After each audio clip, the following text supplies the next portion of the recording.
PSG to take on Bayern Munich after Bayern beat Lyon by 3-0. Here to look back at that game, Ali, Frank and Craig with us.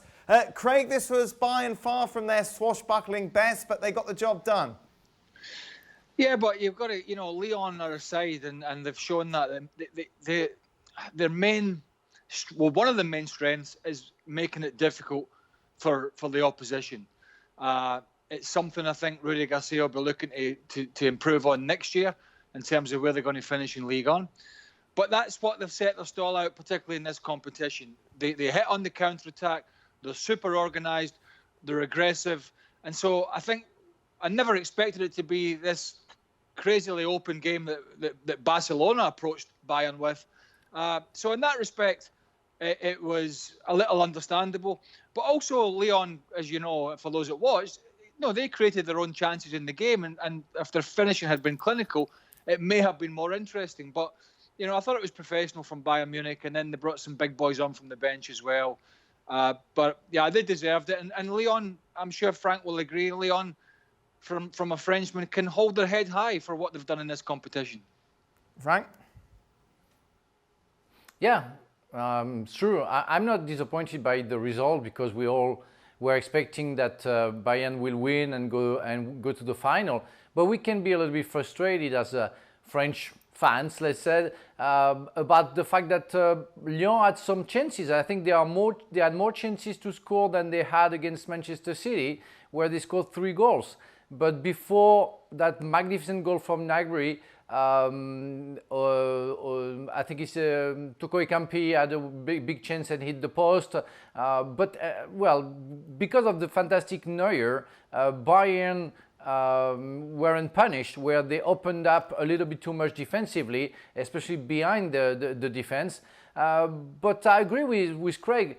Lyon is very well organized, did everything to annoy Bayern Munich and annoy their rhythm and the physical aspect of their games, and played them in counter-attack. That was the only solution for them to maybe hope for a better score.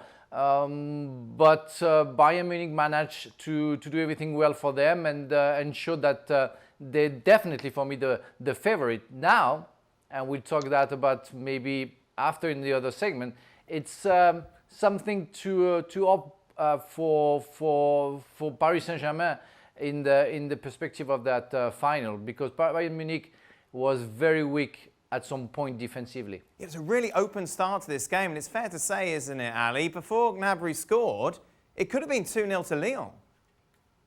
It could have been, and it should have been. And so if Rudy Garcia is putting together a game plan for Lyon coming into this game and into this match, you think, okay, if we can force a turnover in the midfield, and then with one pass we can get in behind, we can get Depay in behind and Toko Ekambi in behind, then maybe we get ourselves a goal and we make this game a whole lot different, a whole lot more complicated for Bayern Munich. And that's exactly what happened. It's a turnover by Thiago Alcantara. Now it's a through ball, and Depay gets around Manuel Neuer, open goal, unable to score, and you're thinking, okay, maybe that was the chance. Maybe that was their opportunity.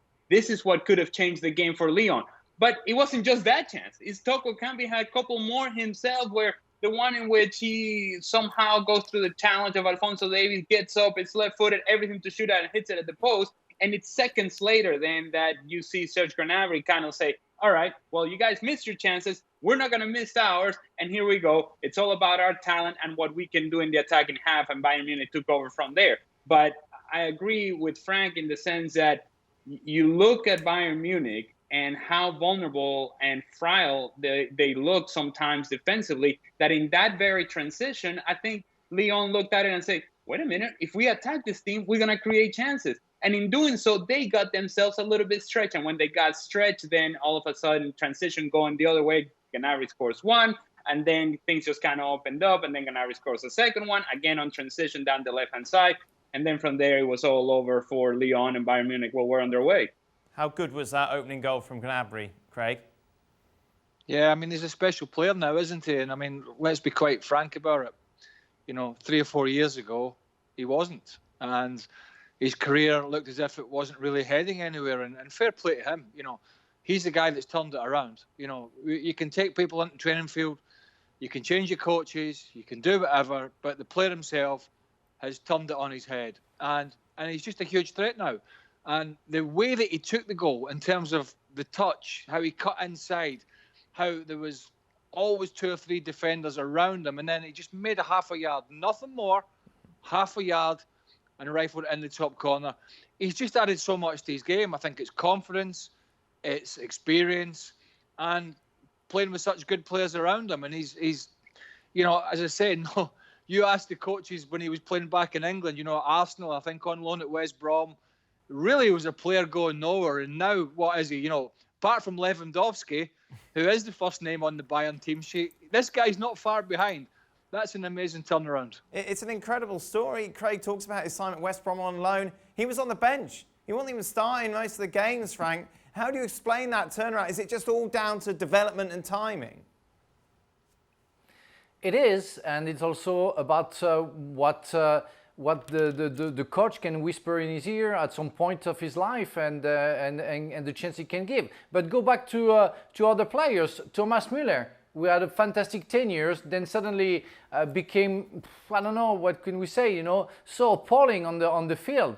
And just before Hans-Dieter Flick turned up, it was kind of, okay, when are you going to retire? And now he's also a fantastic player, and he came back from his best.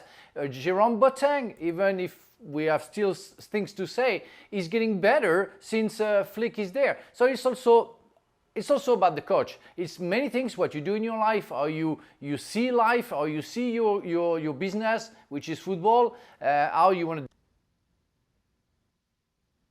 you can hope for the best. Ali, how does this happen? How does it change around so quickly for a player?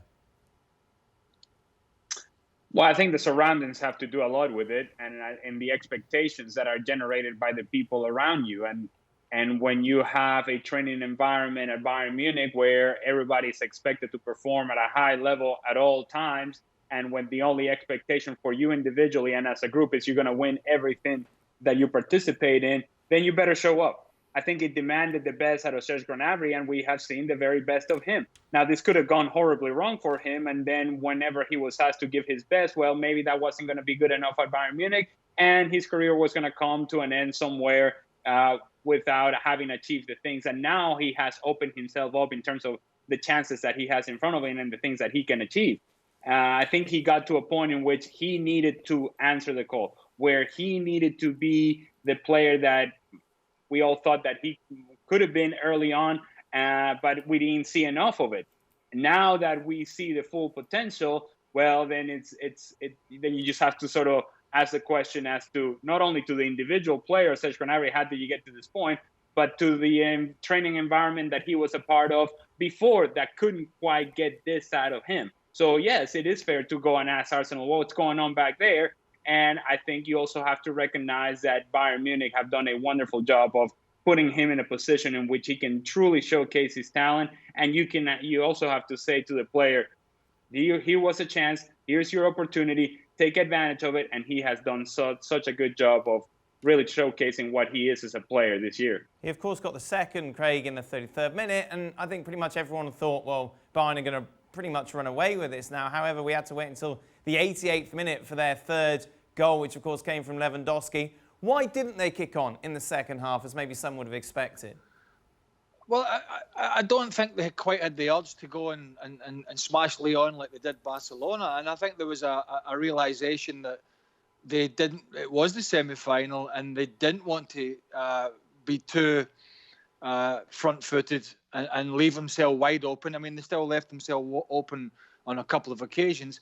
They also had the change to make with the injury to Boateng and the introduction of Süle as well. So, and I think they were dominating the game so much in terms of possession that I think subconsciously, and we talk about this a lot, they kind of take your foot off the gas and say, right, let's just kill the game off. Let's not take any chances. And I think we've just become accustomed to teams sometimes, right? Go and get 4 and 5 and 6.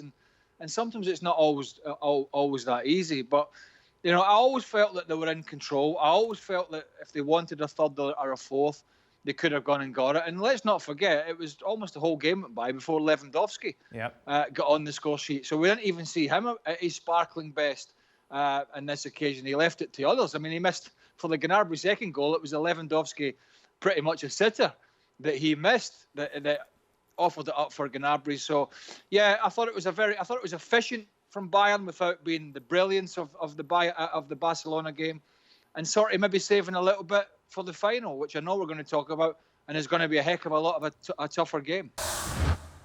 Thanks so much for watching ESPN on YouTube. And for more sports highlights and analysis, be sure to download the ESPN app. And for premium content and live streaming, subscribe to ESPN Plus.